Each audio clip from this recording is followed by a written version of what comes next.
अतिशय सुसंस्कृत अशा पुणे शहरामध्ये जिथे सर्व जाती धर्माची लोक अतिशय आनंदाने राहत आहेत, त्या ठिकाणी ख्रिश्चन धर्मगुरूवर धर्मांतराचे खोटे आरोप करून सर्व ख्रिश्चन समाजाला महाराष्ट्रातल्या बदनाम करण्याचा काही जण डाव आखतायत.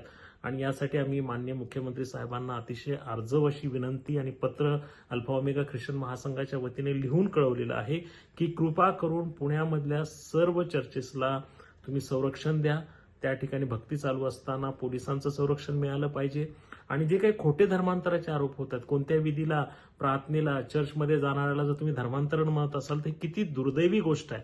तर धर्मांतराची व्याख्या सुद्धा समजून घ्यावी की धर्मांतरण नेमकं होतं कसं, काय होतं, या संदर्भामध्ये एक बैठक सुद्धा मंत्रिमंडळामध्ये लावावी. त्याचबरोबर जो काही धर्मांतर विरोधी कायदा येतोय त्यामध्येही विशेष करून एक ख्रिश्चन वकील आणि एक ख्रिश्चन ज्येष्ठ धर्मगुरू यांचा समावेश करावा, नाही तर तो कायदाही वेगळाच निघायचा.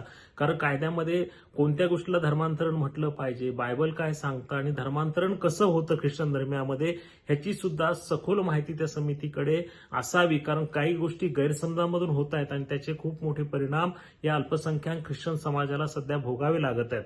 अतिशय निंदनीय अशी गोष्ट सध्या महाराष्ट्रामध्ये होते. तर हे सर्व रोखलं जावं यासाठी आम्ही विशेष करून माननीय मुख्यमंत्री साहेबांना पत्र लिहून या ठिकाणी कळवलंय की लवकरात लवकर आपण बैठक घ्या आणि त्या बैठकीमध्ये हा सर्व तोडगा काढून ख्रिश्चन समाजाला आपण आश्वस्त करावं. कारण सबका साथ, सबका विकास आणि सबका विश्वास या ब्रीद वाक्यावर माननीय पंतप्रधान आणि त्याचबरोबर आपण सगळेजण काम करत आहात. त्यामुळे आम्हाला विश्वास आहे की आपण आम्हाला न्याय द्याल.